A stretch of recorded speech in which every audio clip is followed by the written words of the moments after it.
عائشہ بات کر رہی ہوں، میں کوئٹہ بلانگ کرتی ہوں، پرائم منسٹر عمران خان صاحب سے بات کرنی۔ جی عائشہ بولیں۔ جی خان صاحب، پہلی بات تو یہ کہ آپ کی عوام آپ سے بہت پیار کرتی ہے، ان کے ایون بچے بھی آپ سے بہت پیار کرتے ہیں۔ آپ جو اقدامات کر رہے ہیں ہمیں آپ پہ پورا بھروسہ ہے، لیکن مسئلہ اتنا بڑا ہے کہ کہیں سنوائی نہیں ہوتی ہے۔ میں بیوہ ہوں، میری والدہ بھی بیوہ ہے، اور کوئی میرا بہن بھائی نہیں ہے۔ 3 سال کا میرا بیٹا ہے۔ 65 سال کی ٹیچنگ کی کمائی سے میری والدہ نے سنگل سٹوری گھر بنایا DH ریبر میں، لاہور میں، اور اس کو 2019 میں کرائے پہ ہم نے دیا۔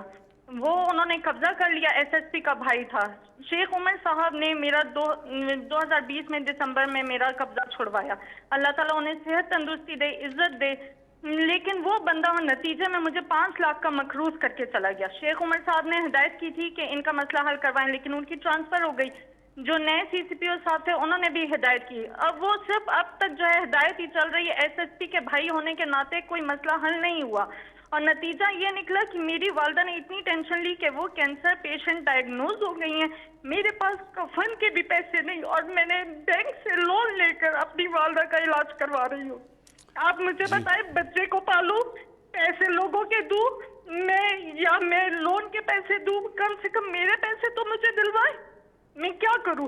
اور جی کم سے کم سوسائٹی اتنی بڑی ہے، اس کو اس چیز کا پابند بنائیں کہ جس طرح عسکری سوسائٹی وہ رینٹ کے معاملات کو دیکھتی ہے تو یہ بھی رینٹ کے معاملات دیکھے۔ اور کم سے کم آپ چیف جسٹس کو ہماری اپیل پہنچائیں کہ ہمیں کس بات کی سزا دی جاتی ہے، کیوں سٹے دیا جاتا ہے ایسے لوگوں کو، کس بات کا سٹے دیا جاتا ہے۔ میں آپ یقین کریں، کووڈ میں کوئٹہ سے لاہور پورا 1 سال میں ہاسٹل میں خوار ہوتی رہی، پورا 1 سال ایک کمرے میں ہاسٹل میں اپنی والدہ اور بچے کے ساتھ میں رہی ہوں کہ میرا گھر کسی طرح چھوٹ جائے، لیکن کچھ نہیں ہوتا تھا۔ آپ کے نمائندوں کے پاس بھی میں گئی، ذلیل ہوتی تھی میں۔ جی دیکھیں، یہ میں نے اپنے پچھلے 30 سال میں کتنی دفعہ اس طرح کی کہانیاں سنی ہیں، اور یہ آپ بات ٹھیک کہہ رہی ہیں کہ ہمارا جو سسٹم ہے، جو انصاف کا نظام ہے، وہ آہستہ آہستہ کام کرنا چھوڑ گیا۔ اور وہ جو انصاف ہوتا ہے نا، جی میں آپ کو پہلے سمجھا دوں انصاف ہوتا کیا ہے۔ انصاف تو کمزور کو چاہیے ہوتا ہے، طاقتور تو اپنے آپ کو قانون سے اوپر چاہتا ہے کہ قانون اس کے لیے ہو نا۔ یہ جو سارا مافیاز ہیں پاکستان میں، جو اس وقت سب اکٹھے ہوئے ہیں کہ کسی طرح یہ گورنمنٹ چلی جائے، ان کی کیا مسئلہ کیا ہماری گورنمنٹ سے؟ ان کا مسئلہ یہ ہے کہ قانون کے اوپر رہنا چاہتے ہیں، اور اگر یہ قانون کے اوپر رہتے ہیں تو یہ ملک آگے اس لیے نہیں بڑھ سکتا کیونکہ کوئی بھی دنیا میں جس ملک میں قانون کی حکمرانی نہیں ہوتی وہ ملک آگے نہیں بڑھ سکتا۔ جتنے بھی ملک آگے بڑھے ہوئے ہیں، کیونکہ جس کا بھی واسطہ پڑا ہے باہر ایڈوانس سویلائز ترقی یافتہ ملکوں کو دیکھنے کا، تو ان میں ایک چیز ہوتی ہے قانون کی حکمرانی، کوئی قانون کے اوپر نہیں۔ وہاں مافیاز نہیں کام کر سکتے، وہاں قبضہ گروپ نہیں چل سکتا، وہاں آپ کو سفارشیں نہیں چاہیے ہوتی، آپ کو پرائم منسٹر کو ٹیلی فون کر کے نہیں بتانا پڑتا کہ جی میرے گھر کے اوپر قبضہ ہوا ہے اور کسی طاقتور نے، اور ہم ہیں بھی، اور اگر کوئی آدمی بھی نہیں ہے گھر میں مدد کرنے والا تو ان کا کیا بنتا ہے۔ یہ ساری جو جنگ ہے، جو اس کے لیے میں پولیٹکس میں آیا تھا، انصاف کی تحریک، اس ملک میں کمزور کی حفاظت کرنے کے لیے، کمزور کو اور طاقتور کو قانون کے نیچے لانے کے لیے یہ سٹرگل ہے۔ یہ ساری جو PDM ہے یہ چاہتی ہے ہم قانون کے اوپر ہوں، ہم جو مرضی کریں، کیسز پرانے بنے ہوئے ہیں لیکن ہم ان کو معاف کر دیں، نہیں تو گورنمنٹ کرا دیں گے۔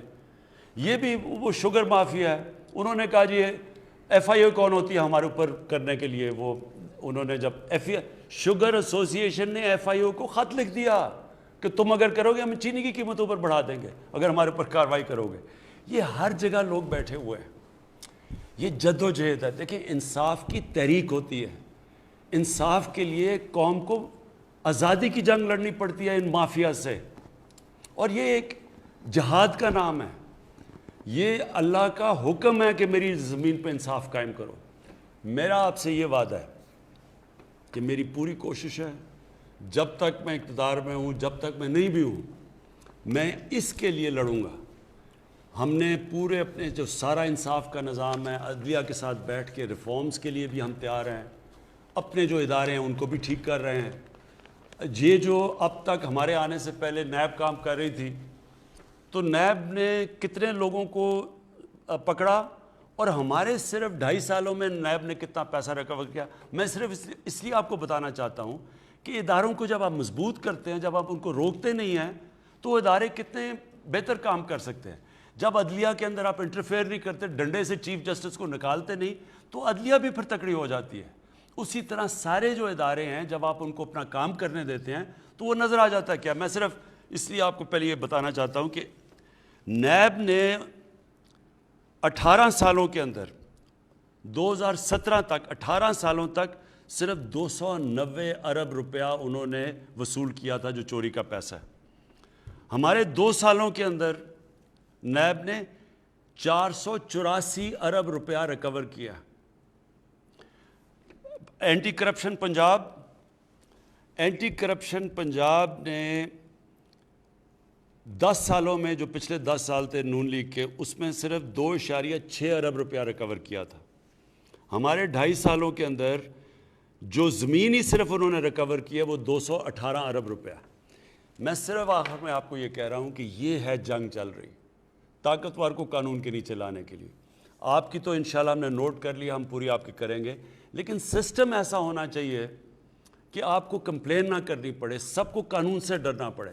اور یہ ایک جہاد کا نام ہے, یہ ہم لڑ رہے ہیں انشاءاللہ. جس طرح جا رہا ہے, جس طرح میں نے آپ کو بتایا کہ یہ طاقتور لوگوں سے پیسے وصول کیے ہیں, یہ کبھی پاکستان میں پہلے نہیں ہوا. اتنے طاقتور لوگ جب جیل میں جا کے پھر دھمکیاں دیتے کہ عمران خان تمہیں بھی ہم دیکھ لیں گے, یہ پہلے کبھی انہوں نے جیلوں کے چکر نہیں لگائے.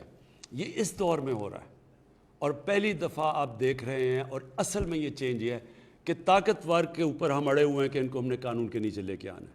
کسی سے زیادتی نہیں کرنی, کسی کے اوپر غلط کیسز نہیں بنانے, لیکن جو انہوں نے اس ملک سے فراڈ کیے ہیں, چوریاں کی ہیں, ڈاکے مارے ہیں, جرم کیا ہے, ان کو اس جرم کی سزائیں دلوانی.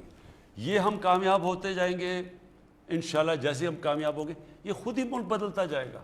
یہ جو چھوٹے چھوٹے نیچے قبضہ گروپ بیٹھے, یہ خود ہی ڈر جائیں گے سارے جب انہیں پتہ چلے گا کہ اب کوئی سفارش نہیں چلے گی. یہ قبضہ گروپ اس لیے کامیاب ہو جاتے ہیں کہ ان کو پولیس کی پروٹیکشن مل جاتی ہے, طاقتور کوئی ایم این اے پروٹیکٹ کر لیتا ہے, اس لیے کام کرتے ہیں. آپ کی جو یہ بات آپ نے کہی کہ ریسرچ کرنی چاہیے, ہمیں دیکھنا چاہیے کہ پاکستان میں اور کون سے ہم ویجیٹیبلز اگا سکتے ہیں. اب دیکھیں نا, زیتون ہے. اب یہ ہمیں کیوں نہیں سمجھتی کہ ہمارے ملک میں جتنی زیتون کی پوٹینشل ہے ہم دنیا کو ایکسپورٹ کر سکتے ہیں. اور وہ بہترین آئل ہے, زیتون کا جو تیل ہے وہ مہنگا سب سے زیادہ ہے وہ. تو اب ایک دم فیصلہ پختونخوا میں ہوا اور اب یہ ساری جگہ زیتون لگنا شروع ہو گیا. اور انشاءاللہ آپ دیکھیں گے 2-3 سال کے اندر ہم اس پوزیشن میں آ جائیں گے کہ زیتون ایکسپورٹ کر سکتے ہیں.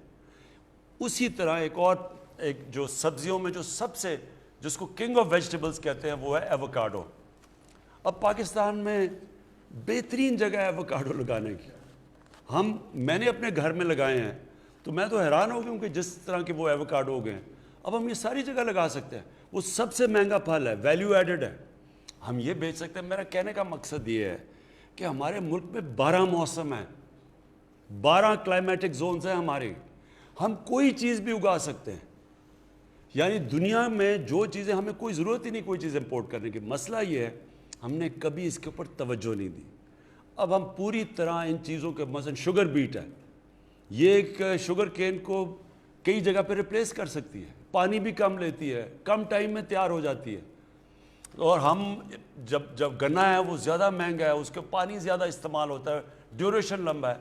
کبھی کسی نے اس کے اوپر توجہ نہیں دی. انشاءاللہ ہمارا پورا کام ہو رہا ہے کہ اگر ہم نے اپنے لوگوں کو, ہماری بڑھتی ہوئی آبادی ہے, ان کو کھلانا ہے تو نئی نئی چیزیں لانی پڑیں گی, نئی سوچ آنی پڑے گی. اور پھر اس میں ریسرچ, جو آپ نے اصل بات کی کہ ہمارا اچھا بھلا ایک وقت پہ فیصل آباد کی جو ایگریکلچر یونیورسٹی تھی وہ بڑی مانی جاتی تھی, اس میں بڑا زبردست کام تھا. آہستہ آہستہ ریسرچ بھی ختم ہو گئی, سیڈ ڈیولپمنٹ پہ, بیجوں کے اوپر بھی کام نہیں کیا. ہندوستان میں وہ 7 والا پنجاب ہے, وہاں وہ زیادہ پیداوار ہے ان کی, ہماری کم ہے. ہم ہندوستان والی پیداوار لیں تو ہم گندم ایکسپورٹ کر سکتے ہیں اور بھی چیزیں. سو اینی وے اس کے اوپر انشاءاللہ ہم کام کر رہے ہیں.